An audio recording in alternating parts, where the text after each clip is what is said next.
Season's greetings. My name is Angel Wood, and this is Crime of the Truest Kind.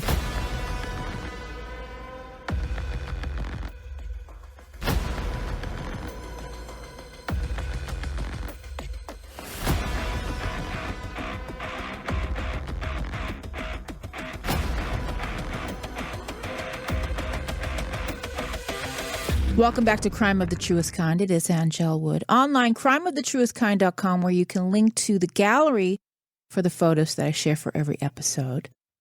Crime of the Truest Kind on Facebook and Instagram, at Truest Kind on Twitter. Thanks for following along. I appreciate it. It's fun to talk to you, those who are discovering the show. It is about New England primarily, and Northeast crime stories as I get to it, but mostly New England. So by now, you are on to me in my local references. It's crime stories, part history lesson, mostly for me, because I really love digging into this old information. All right, today I take you to Wakefield, Massachusetts.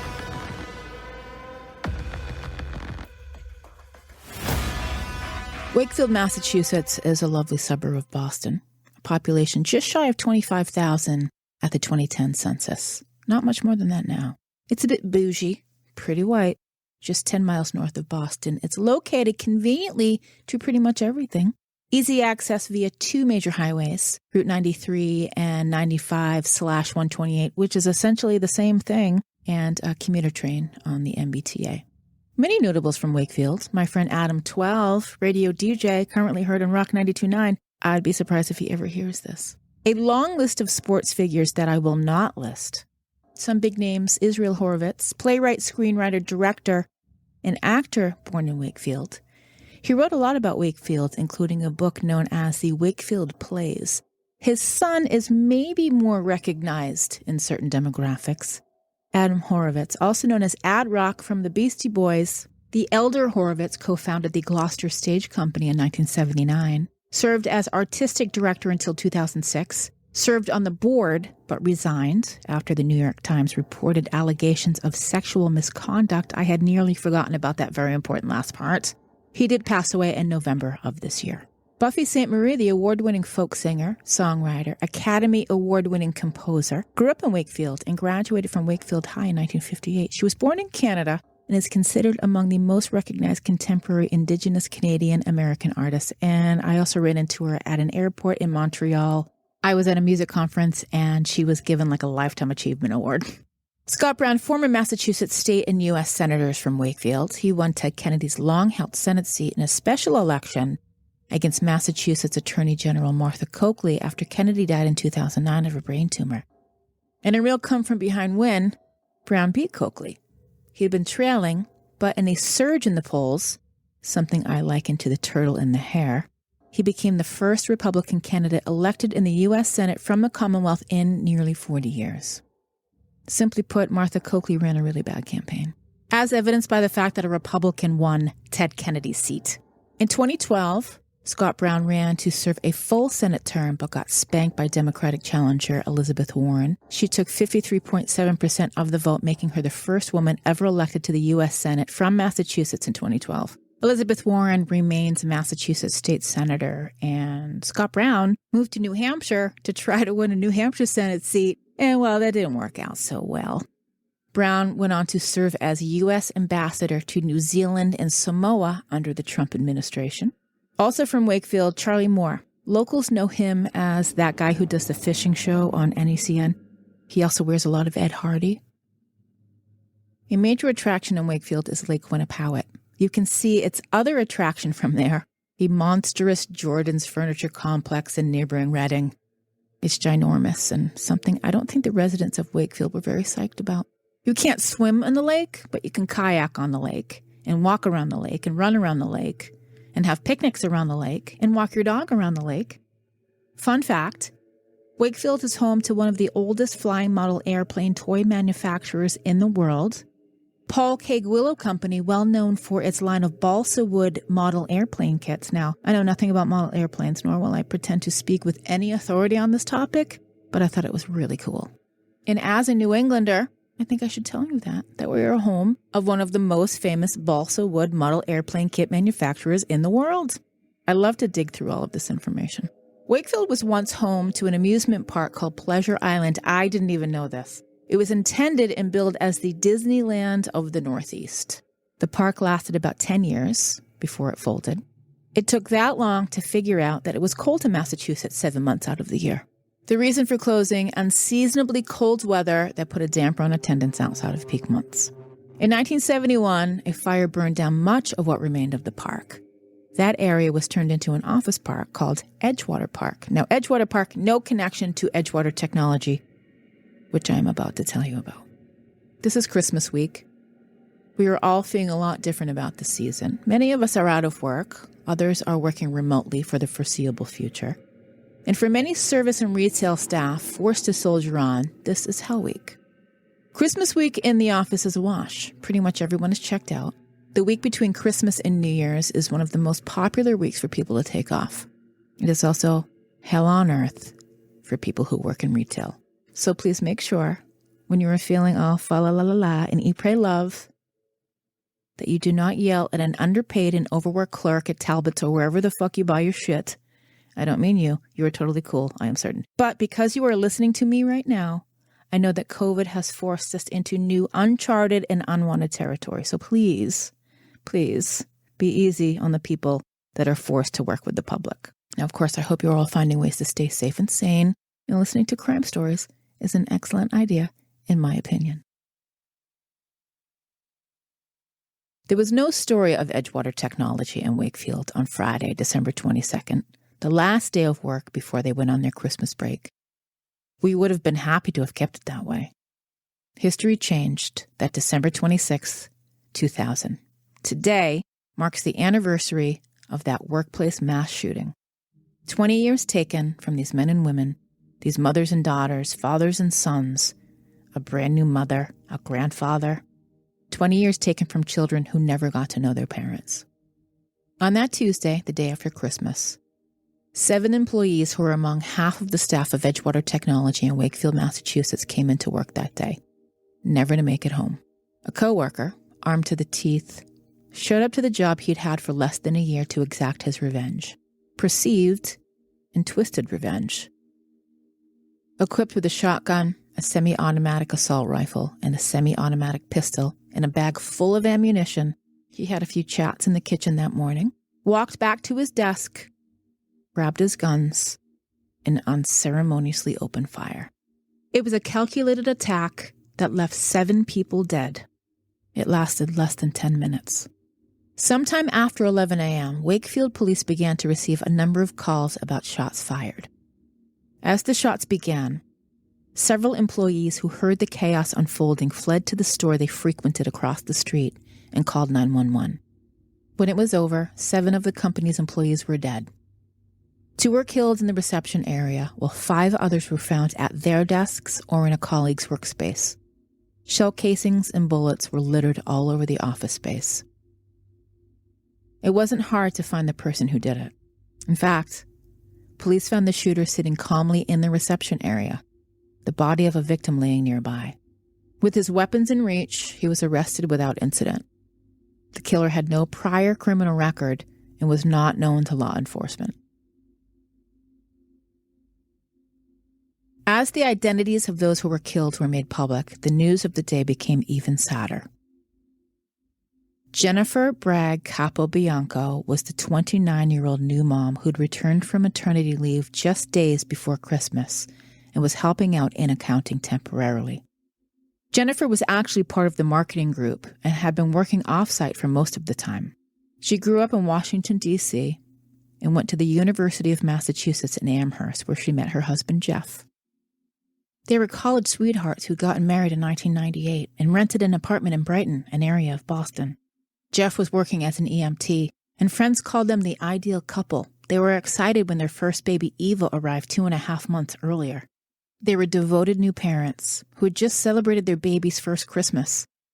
Jennifer was looking forward to raising her daughter. Janice Haggerty was the 46-year-old office manager from Stoneham. Janice had agreed to cover the front desk so the company's receptionist could go on vacation. Her kindness may have cost her life. She is likely the first person who was killed that day. She left behind her husband Daniel and her 20-year-old daughter Erin. Cheryl Troy was 50 years old and the company's vice president of human resources since 1998.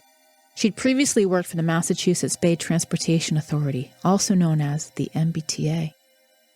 Cheryl lived in Beverly on the North Shore at the time of her death, and she grew up in North Attleboro, graduated from North Attleboro High School in 1968. She then attended Leslie College, where she got her bachelor's degree. Her sister Paula described her as an animal lover who loved spending time at the ocean, especially Singing Beach in Manchester by the Sea. She was absolutely the nicest person anyone could have ever known. She wouldn't have hurt anyone, her sister said. Rose Manfredi, the accounting payroll administrator from Lexington, was killed one day before her 49th birthday. She was a single mother of 2 kids and the youngest of 11 kids in her close-knit family. Described as a vibrant and outgoing woman, she taught herself accounting and ran the accounting department at Edgewater, where she was responsible to pay the company's 250 employees. In the days leading up to her murder, the shooter had asked for a cash advance, and Rose told him that she would have to get approval from the company president. That made this employee very angry, and according to Rose's mother, she was afraid of him. Louis Javell was 58 and lived in Nashua, New Hampshire. He was the director of consulting in the company's Manchester, New Hampshire office. He was an Army captain who served in Vietnam and had lost his wife a few years before. He was raising his 4 kids, 3 sons and a daughter. He was described as religious and a quiet man. He had been with the company for 8 years and was only visiting the Wakefield office the day he was killed. Paul Marco was 36. He was a software development tech from Melrose. He was known as a friendly and giving man who rode in charity bicycle races and volunteered for the American Cancer Society. In a statement released after he was killed, his family said, above all else, Paul was a kind, gentle, and beautiful person that was always willing to extend a hand to family, to friends, and co-workers. The world has lost a genuine, unselfish spirit. Paul left behind 2 daughters. They were 8 and 10. Craig Wood was 29 and lived in Haverhill, Massachusetts. Part of the human resources team, he had been with the company for more than 2 years. Craig and his 26-year-old brother Brian, who also worked at Edgewater, were sharing a condo on the Merrimack River. But on that morning, Craig went to work and Brian attended a class. He didn't get to the office until after the shootings had happened. He was completely distraught when he rolled up on the scene. The families would be dumbstruck once they learned what happened that day and why. Once the chaos and shock of the day had begun to sink in, a larger picture came into focus. The shooter was Edgewater employee Michael McDermott. He was a 42-year-old divorced loner who lived by himself in an apartment he had recently rented in Haverhill, Mass., 30 minutes north of Wakefield. McDermott, or Mucko as he was called, where'd that name come from? I totally had him pegged as a George Costanza T-Bone kind of guy, and I'm not calling him that. Fuck you, Mucko. Anyway, a nephew gave him the nickname. He did not make it up. I think he wanted to be called Turbo. I made that up. Born September 4th, 1958, as Michael McDermott Martinez, who later changed his name to Michael Morgan McDermott to sound more Anglo, I guess. Born in Marshfield, Massachusetts, a seaside town on the South Shore, to schoolteacher parents Richard and Rosemary. He was one of 4 kids with a strict Catholic upbringing. He acted in school plays and was said to have high intelligence, but did poorly in high school. As a kid in a small town, he found minor trouble by breaking into a neighbor's house. McDermott testified to being raped repeatedly as a boy as young as 8 years old. He blamed a neighbor. As he got older, he faced more emotional issues and did attempt suicide as a teenager. His parents did offer support and sent him to see a psychologist, but McDermott was untrusting of the doctor-patient relationship. It appears as though, perhaps, the doctor let his parents in on some of the issues that he was having, and it may have completely soured him to pursuing therapy at that point in his life. He made it to high school graduation and then joined the Navy. He served 6 years, working mainly on a nuclear submarine. He was honorably discharged in June 1982, meaning, and as I understand it, if a military service member received a good or excellent rating for their service time by exceeding standards for performance and personal conduct, they would be discharged from the military honorably. An honorable military discharge is a form of administrative discharge. It is a separation from the service rather than retirement. Now I get it. Thanks for walking through that with me.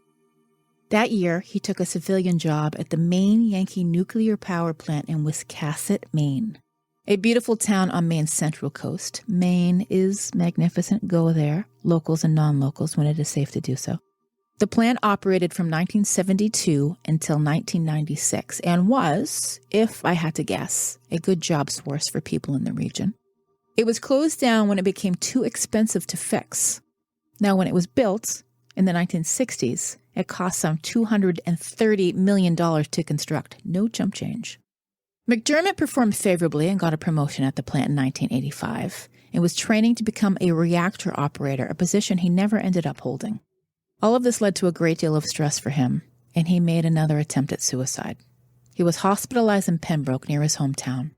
Then in 1988, he filed a workers' compensation claim against Maine Yankee when he learned he would not be able to return.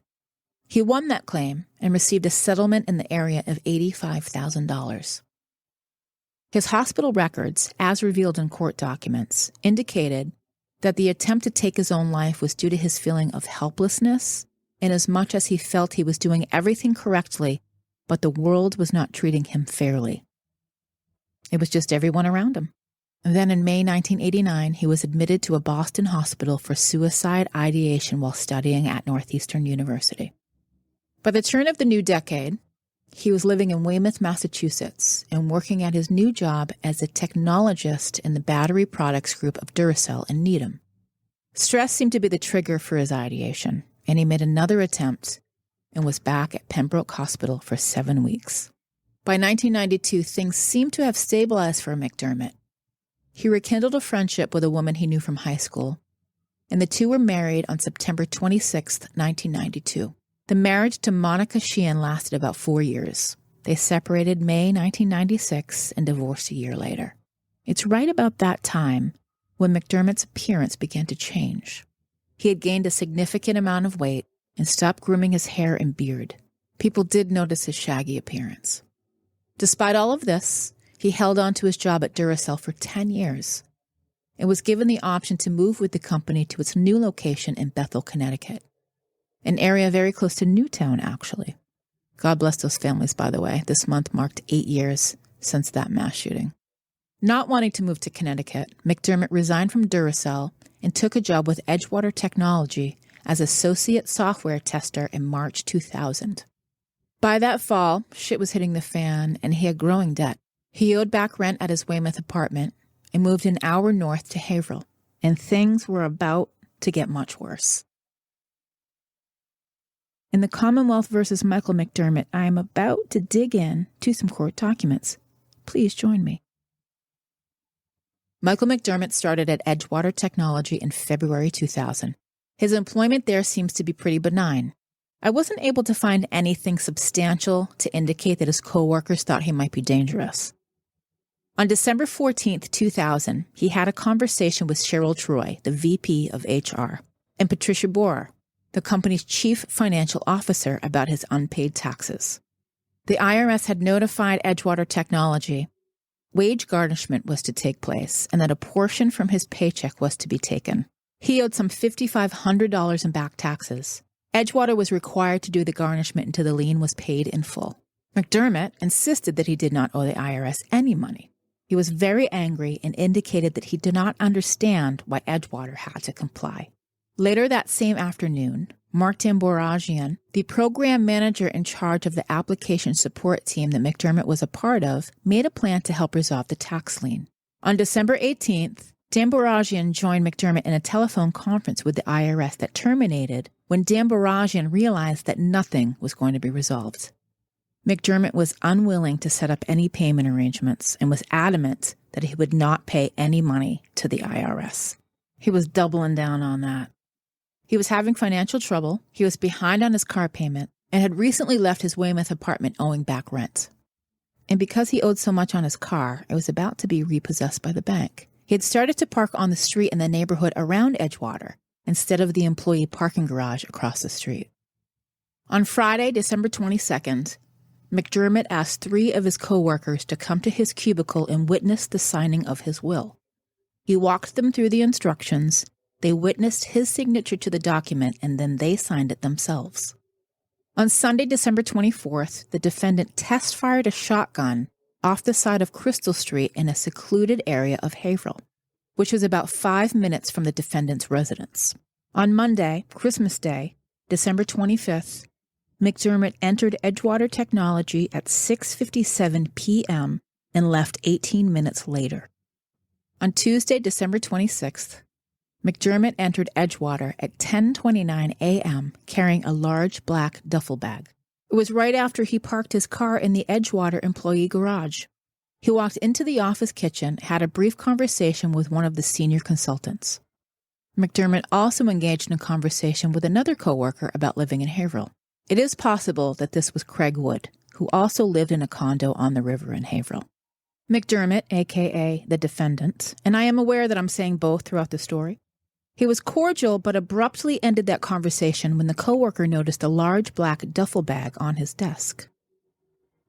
At approximately 11:07 a.m., McDermott got a call at his desk about the status of his car, or rather the car payment.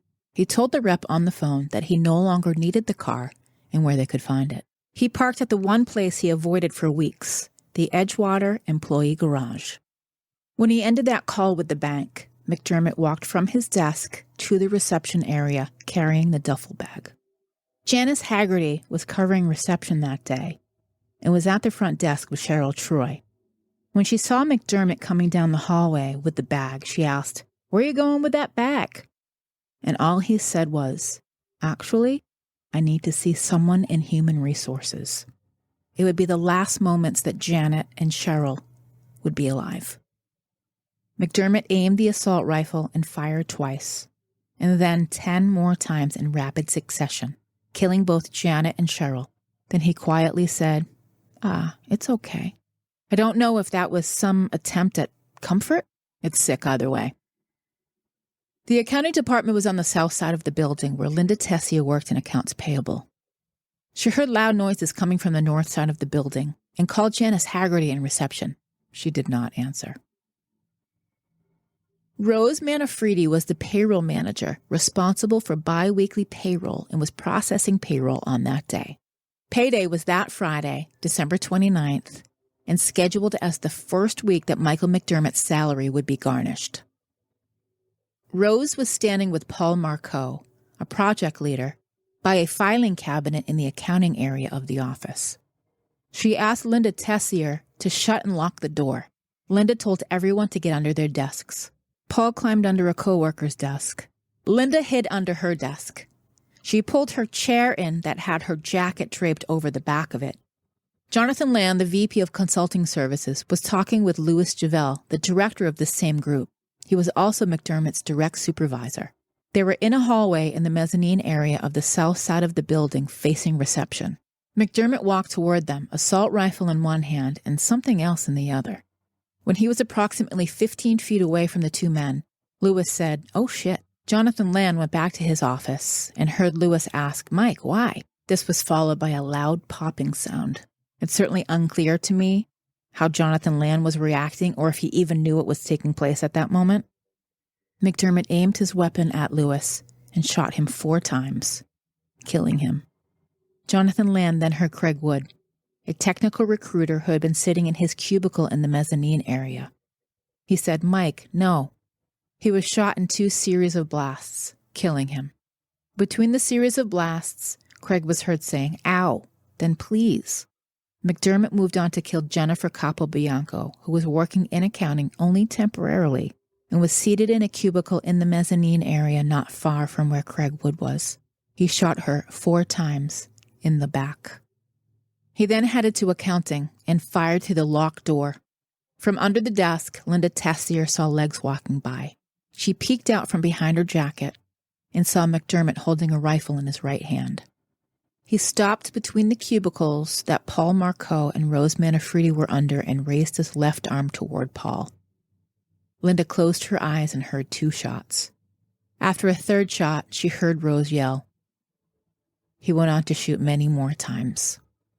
She screamed, and the defendant shot her again. She heard gurgling, and Rose died within minutes. Paul was shot in the head, the abdomen, and the chest, killing him instantly. At 11:14 a.m., calls began to flood 911 from 30 to 40 different callers, all reporting shots fired at Edgewater Technology. Officers from the Wakefield Police Department were dispatched to the scene. When officers entered the building, they found a motionless Michael McDermott sitting in a chair in the reception area with both arms by his side on the armrests. The duffel bag was on a couch, and there was an AK-47 semi-automatic rifle on the floor by the defendant's right foot and a 12-gauge Winchester 1300 pump-action shotgun at his left foot. These weapons were out of ammunition. The officers told him to put his hands up and to get on the ground. He did not respond. An officer again directed the defendant to put his hands on his head, to which he replied, "I don't speak German." 2 officers pulled him to the ground and handcuffed him. When searched, they found a loaded .32 caliber semi-automatic pistol in his right front pocket. The duffel bag contained several fully loaded magazines, loose ammunition, shotgun shells, and some cartridge boxes. Officers instructed him to roll over and stand up, to sit back down on the chair, and to lift his legs so his boots could be removed and searched. And then they needed to figure out how to place him in a police cruiser to avoid injury due to his large size. None of the victims survived. All were pronounced dead at the scene. In each person's cause of death, with the exception of Janice Haggerty, multiple gunshots. Janice died almost instantly from a gunshot wound to her head, and she had also been shot in the back. She was running away from him. All of the shooting victims had been alive when they were repeatedly shot. It is clear he sought out a number of individuals. These shootings were not at random. Numerous cartridge casings, projectiles, discharged 12-gauge shotgun shells, and fragments were recovered from areas of the office floor. Another weapon was also recovered at the scene. A Mark V Weatherby .460 Magnum caliber rifle was in his workstation. It looks very much like a hunting rifle that you'll see in the movies. It is a hunting rifle that you see in the movies. Brown, has the scope, long gun. But this wasn't a movie. This was real life. This man massacred these people. He worked among them for months. Then he killed them. Every time there is a mass shooting like this, there's always a call to arms. An unfortunate use of words, I know. But following the shootings at Edgewater, Wakefield police worked with the College of Criminal Justice at Northeastern University to conduct a survey of businesses in Wakefield as part of a pilot program to prevent workplace violence. The problem with these kinds of incidents is that they are so hard to predict. Stating the obvious is Jack McDevitt, Associate Dean of the College of Criminal Justice at Northeastern. It is easy in hindsight to say this person was disgruntled or angry, but there are lots of disgruntled and angry people who are let go in companies every day who don't do this. There are many challenges to preventing workplace violence, and little research existed in 2000. High-profile incidents have prompted changes at many small and mid-sized businesses that previously had no plan in dealing with terminating disgruntled workers. We have a general understanding of the term going postal, which is an unfortunate term that came from the phenomenon of workplace shootings by postal workers. A series of deadly incidents from 1986 on, in which United States Postal Service workers shot and killed their managers, their co-workers, police officers, and members of the public in acts of mass murder. It's considered spree killing. Between 1970 and 1997, more than 40 people were killed by current or former employees in at least 20 incidents of workplace aggression. Between 1986 and 2011, workplace shootings happened roughly twice a year, with an average of 11 people killed per year. Most spree killers have been men, but not all. On January 30th, 2006, 6 people at Goleta, California Mail Processing Center were gunned down by a former postal employee named Jennifer San Marco. The 44-year-old killed 5 people immediately, and 1 died later a seventh victim, a former neighbor at the Santa Barbara condo that the killer had had arguments with prior to her moving out, was also found dead and connected with her crime spree. San Marco took her own life that day. Now, without getting too deep into the details of this crime, it appears that her paranoia and her history of mental illness drove her to act out on perceived vendettas against former neighbors and former co-workers. Jennifer San Marco had been removed from her job at the Postal Processing Center, but she returned to exact her twisted revenge. According to Jack McDevitt, Mr. Obvious, what we have been able to learn is the best way to handle these kinds of situations is to do the termination in a very professional way, to try not to be personal about it, and let that employee have as much dignity as they can while you're in a difficult situation. Was there any way to stop Michael McDermott? It's only half of the story. Could he have been fired for being disgruntled? It's hard to say. He was performing well at his job, and there are reports that he was late a lot. Was he reprimanded? Was he written up? Were warnings issued? Was there any accountability at all? His appearance was disheveled, but he was hired that way. A messy appearance isn't code for a killing spree. I have lots of pals with bushy beards. They're all in metal bands, and they wouldn't hurt a fly. It's so true. Metal boys are so nice. They look scary and menacing. They have hearts like little studded teddy bears with bullet belts. This is a heavy story, and there's lots of information, so I'll return next week with part 2 of episode 7, Michael McDermott, Edgewater, Day After Christmas Spree Killing, Wakefield, Massachusetts. Thank you for listening to Crime of the Truest Kind. Online, crimeofthetruestkind.com. Crime of the Truest Kind on Facebook and Instagram. At Truest Kind on Twitter. Please follow and subscribe on all the places you listen to your crime stories. Throw me a rating. Season's greetings. Thanks for your messages. Some of you have sent DMs. Even story suggestions. Bring it on. Right. Keep your eyes and ears peeled for part 2 coming out next week. And lock your goddamn doors.